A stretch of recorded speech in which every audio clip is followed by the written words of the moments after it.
Voy a intentar, hoy va a ser un poquito ecléctico porque voy a seguir con la sección de los padres fundadores de la Unión Europea, que ya adelantábamos la semana pasada, y quiero dedicar los últimos minutillos, antes de que entre Ángel Martín, a hablar de un poco las principales conclusiones de la guerra entre la farmacéutica AstraZeneca y la Unión Europea en torno a la vacuna del COVID.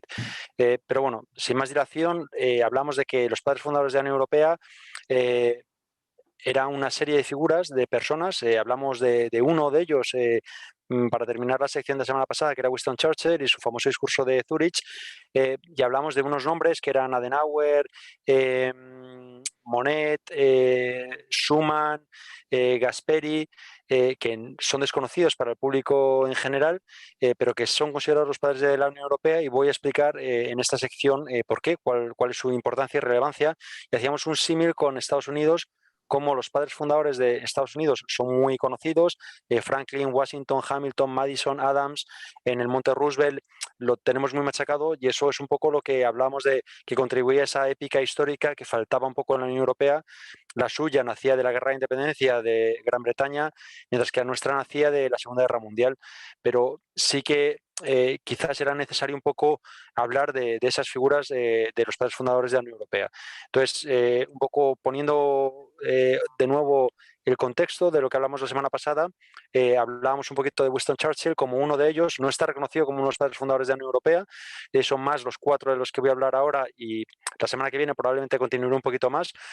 Sé que no es lo más espectacular, pero sí que son figuras que son interesantes, son burócratas, políticos, economistas, que tenían una idea en un momento en el que Europa, recordemos, que estaba en ruinas, había sufrido un proceso fratricida de luchas entre grandes potencias, ideológicamente polos muy contrapuestos, y que había heridas muy profundas y muy recientes. Y de repente tienes una serie de políticos que estaban en trincheras opuestas años atrás, y se pusieron de acuerdo en construir un nuevo proyecto por, por esa misma situación, porque la Segunda Guerra Mundial había sido una salvajada. Entonces, Por evitar hablamos. que se reprodujera una situación así, ¿no? Exactamente. Entonces, bueno, vamos a hablar sin más dilación de algunas de estas figuras, y voy a intentar hacerlo más o menos rápido. Konrad Adenauer es uno de los más conocidos, que fue el primer canciller de la República Federal Alemana. ¿Por qué se le consideran los padres fundadores de la Unión Europea? Él cogió un país en ruinas, literalmente en ruinas, y consiguió encaminarlo a una de las grandes potencias económicas. Fue uno de los primeros, el primer líder, de hecho, de la CDU, que es el partido de Angela Merkel. Eh, eh, eh, en contraposición a lo que era la República Democrática Alemana, creyó firmemente en lo que se llama la economía liberal, una economía de mercado, que luego sería la línea continuista en el proyecto europeo, como hemos visto en meses anteriores. Pero lo más fundamental de Adenauer es sus pactos con Francia, sus pactos económicos. Démonos cuenta que estos son dos polos en la guerra muy enconados, y es el primer canciller que decide llegar a acuerdos de pacificación, acuerdos comerciales que sientan las bases del entendimiento que más adelante contribuiría a la creación de la Unión Europea. Que Adenauer también, también. señor Lobo, perdona, Sí, muy brevemente, también hay que tener en cuenta que esta gente eran personas ya de una edad en ese momento, es decir, también habían vivido la Primera Guerra por Mundial supuesto. en la que también eran enemigos. Sí, sí, sí. Primera Guerra Mundial, posguerra, Segunda Guerra Mundial, y Mm. superaron esas diferencias, y llegar para un alemán a un acuerdo comercial con un francés. Ahora nos parece lógico, pero no era nada evidente en la época. Luego Adenauer también consiguió recuperar un ejército en Alemania, que lo tuvieron prohibido durante unos años después de la Guerra Mundial, consiguió meter a Alemania en la OTAN, etcétera. Otra figura importante es Jean Monnet. Monnet es un político francés y también un hombre de negocios que es muy conocido. Estos tíos que vamos a hablar, Adenauer, Monnet, Schuman y Gasperi, eran amigos, o sea, de pasar horas y horas en reuniones, en procesos de reconstrucción, del plan Marshall y demás. Se puede decir que eran como nosotros, solo que en vez de fundar un pequeño canal de YouTube, Podcast. montaron la Unión Europea. Básicamente, no, pues sí, pero básicamente sí. Y Jean Monnet era un político, pero también un hombre de negocios, y hizo un discurso que se llama el discurso de Argel de 1943, que inspiró a la declaración de Schuman, que es clave, que es lo que voy a contar ahora mismo. Pero este discurso de Argel sienta un poco las bases de esa idea de que hay que superar el conflicto, hay que construir algo juntos, porque no podemos volver a repetir los errores que nos han dejado una Europa en ruinas. Y entonces venimos a la estrella del rock, que es desconocido para todos los europeos en general, pero es brutal, que es Robert Schuman. Robert Schuman fue un gran estadista, fue ministro de Finanzas, ministro de Justicia y ministro de Exteriores de la República Francesa. Fijaros si es tan estrella que tiene dedicada una rotonda en el barrio europeo. No es tontería, ¿eh? O sea, es la gran estrella y de hecho el Día de Europa es el 9 de mayo porque es el día de la declaración de Schuman, que se seguía las bases del discurso de Argel del 43 de Monnet, en el que él habló de la necesidad de poner en práctica ese discurso, de realmente llegar a un acuerdo. Y eso es las bases de lo que se llama la Comunidad Económica del Carbón y el Acero. Creó la primera institución común.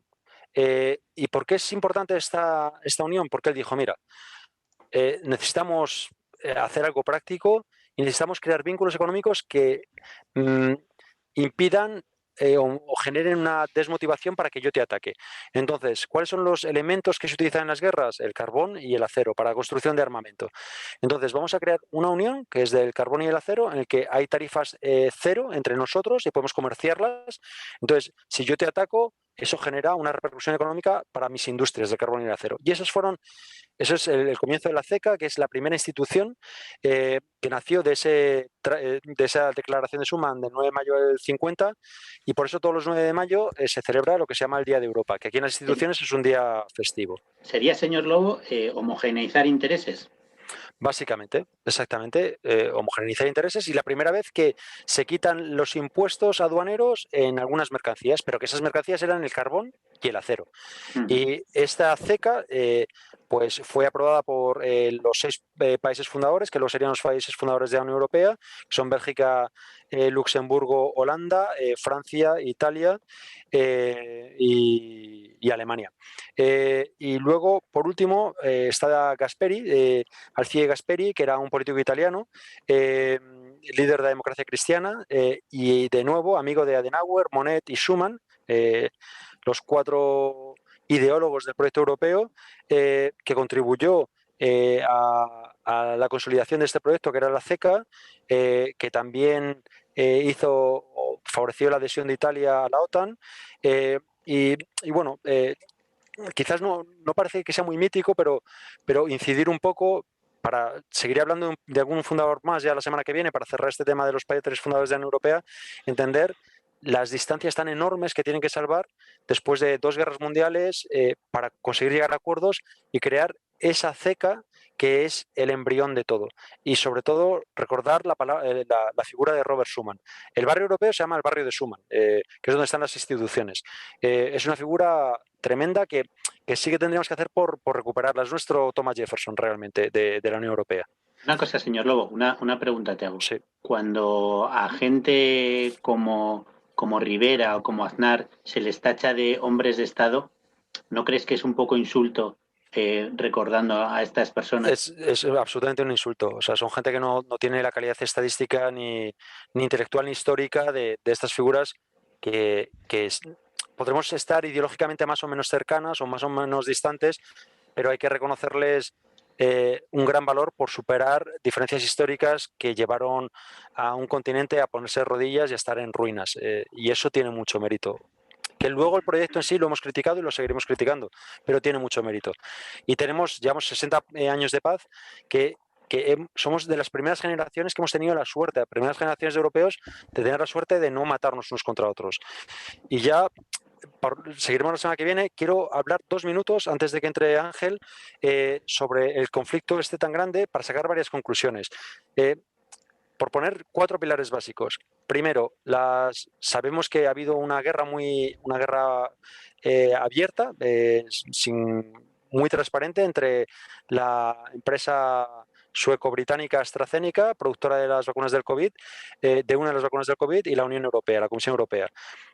Primero, dejar claro que estas vacunas, esta en concreto, se desarrolló en Oxford con dinero público, con dinero de ciudadanos británicos y con fondos europeos. Es decir, el desarrollo es con dinero público.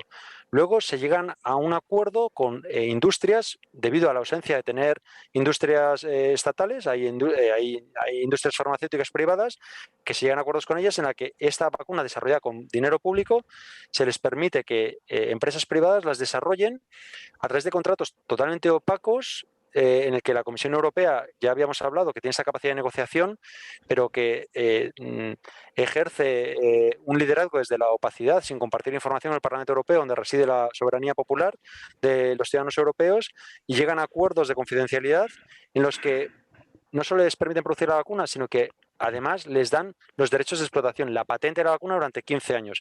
La producimos nosotros con dinero público, pero porque ellos la producen, además les damos la patente durante 15 años.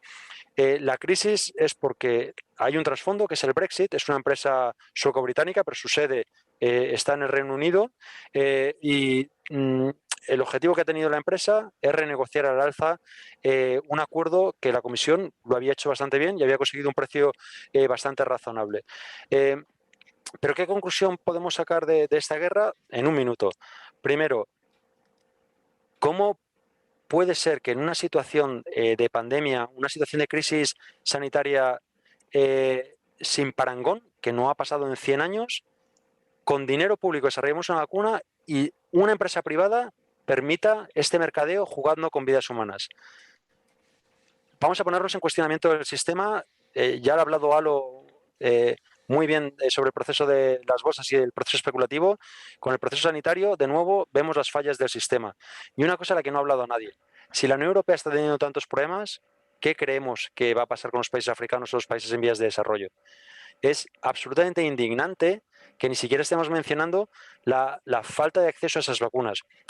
Podríamos hablar de países como Cuba, con su vacuna soberana, que un país que está, de nuevo, podremos tener más o menos cercanía ideológica, pero un país en el que las vacunas Modernas y Pfizer no se pueden comercializar en ese país debido al bloqueo económico, tienen una industria biotecnológica puntera en el mundo, siendo un país muy pobre, y van a producir 100 millones de vacunas que además van a vender a un precio del 10%, según las declaraciones que ha hecho el gobierno cubano, a los países latinoamericanos en comparación con las vacunas de Moderna. Es decir, hay alternativas, se pueden hacer cosas de otra forma y hay que cuestionarse el sistema. Y esto está indicando las grietas y las fallas de un sistema que es de rapiña.